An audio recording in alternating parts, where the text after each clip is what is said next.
মেয়েরা যে বাবার কাছে অনেক স্পেশাল হয় আর আদরের হয় এটা আর বলতে বাকি রাখে, কিন্তু আমরা মেয়েরা বাবাকে বলতেই পারি না যে বাবা তোমাকে আমরা কতটা ভালোবাসি, তোমাকে আমরা কতটা মিস করি। এই কথাটা কিন্তু আমরা সারা জীবনও আমাদের বাবাকে বলে উঠতে পারি না। অথচ একজন বাবার যে আমাদের প্রতি কতটা স্যাক্রিফাইস আর কত কিছু যে থাকে, মানে তারা জীবনের সমস্ত কিছু স্যাক্রিফাইস করে একজন মেয়ে সন্তানকে বড় করে তোলে। ছেলে সন্তানকেও করে, তবে মেয়ে সন্তানকে আমার মনে হয় সব থেকে বেশি বাবা একটু ভালোবাসে।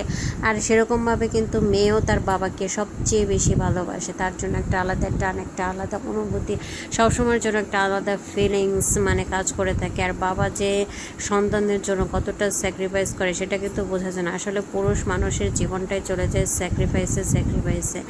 একজন প্রাপ্তবয়স্ক পুরুষ মানুষ কোনোদিনও এক নালা ভাত বৈশা খাইতে পারে না। তারা যদি চাকরি বাকরি সমস্ত কিছু একটা বয়সের পরে ছাইড়ে দিয়ে বাসায় এসে বাবা মার ঘাড়ে বৈশা ভাত খাইতে চায়, তখন কিন্তু তাদের অনেক কথা শুনতে, অনেক জুতার বাড়ি খাইতে, অনেক অপমানিত করতে হয়, মানে হতে হয়। পুরুষের সৌন্দর্য সবসময় নির্ভর করে তার পেশার উপর, তার টাকার উপর।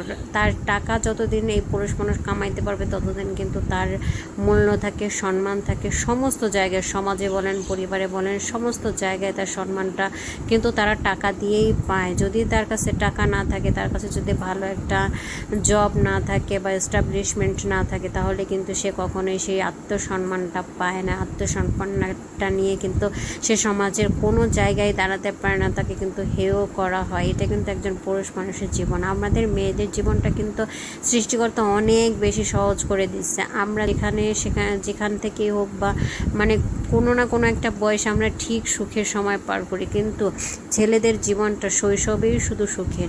যখন তারা প্রাপ্তবয়স্ক হয় তখন তাদের উপর শুধু দায়িত্ব আর দায়িত্ব, এই মা বাবার দায়িত্ব, এই বউয়ের দায়িত্ব, সন্তানের দায়িত্ব। তারপর সন্তান যতটা দিন এস্টাবলিশ না হয় ততটা দিন পর্যন্ত সেই সন্তানকে দায়িত্ব বহন করে বাবাকে চালিয়ে নিয়ে যেতে হয়। মাও করে, মা নীরবে স্যাক্রিফাইস করে, সংসারে বসে স্যাক্রিফাইস করে, কিন্তু বাবা সবচেয়ে বেশি নীরবে স্যাক্রিফাইস করে। সে কোনো দিনও টুটা শব্দ কোনো দিনও বের হয় না যে আমি এটা পেলাম না, ওইটা পেলাম না। সে সর্বোচ্চ চেষ্টা করে তার স্ত্রী সন্তানকে সমস্ত সুখ তাকে দিতে। নিজে একটা শার্ট একটা প্যান্ট পরে সারাটা বছর কিংবা বছরের পর বছর পার করে দিতে পারে একজন পুরুষ মানুষ তার স্ত্রীকে ভালো শাড়ি দেওয়ার জন্য আর তার সন্তানকে সুন্দর ভবিষ্যৎ দেওয়ার জন্য। এটা কিন্তু একমাত্র পুরুষ মানুষই পারে। আমরা কিন্তু মেয়েদের অত বড় মন নাই যত বড় মন একজন পুরুষ মানুষের আছে।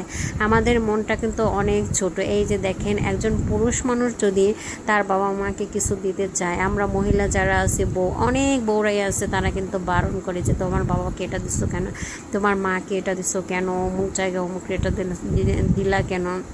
এগুলো কিন্তু আমরা মহিলারাই এইসব কুটকাচালিগুলো করি, কিন্তু একজন পুরুষ মানুষ কিন্তু কখনো এগুলা করে না।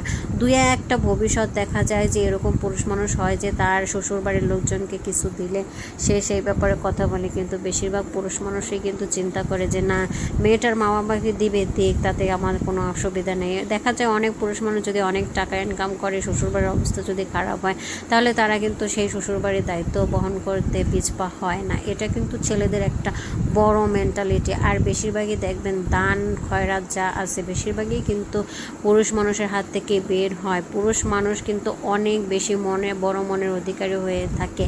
আর আমার হাজব্যান্ড হচ্ছে আজকে গিয়েছিল কুয়াকাটা, তো সেখান থেকে সে তার মেয়ের জন্য কত কিছু আনছে, সবার জন্য, ফ্যামিলি সবার জন্য অনেক কিছু আনার চেষ্টা করছে। কিন্তু যেহেতু টুরিস্ট স্পট সেখানে অনেক বেশি দাম থাকে, তো সেজন্য আমরাই বলছিলাম যত বেশি কিছু মার্কেট করার দরকার নাই, ওখান থেকে জাস্ট সামান্য কিছু মেয়ের জন্য আনলেই হবে। আমাদের জন্য তো আমরা আনতেই বলি না, তারপরও নিয়ে আসছে। যাই হোক, তাকে অনেক অনেক ধন্যবাদ। সে অনেক বড় মনের মানুষ, অনেক বড় মনের মানুষ। আমার হাজব্যান্ড বলে বলছে না, সে যে কতটা বড় মনের মানুষ সেটা আসলে তার সাথে না মিশলে বোঝা যায় না। আমি আসলে তাকে অনেকটাই ভালোবাসি, কিন্তু তাকে কখনো বলতে পারি না যে হ্যাঁ আমি তোমাকে অনেক ভালোবাসি। যাই হোক, এখানে বলার কোনো মানেই হয় না। স্বামীকে তো ভালোবাসতেই হবে, তাকে সম্মান করতে হবে, তাই না? সে তো আমাদের জন্যই।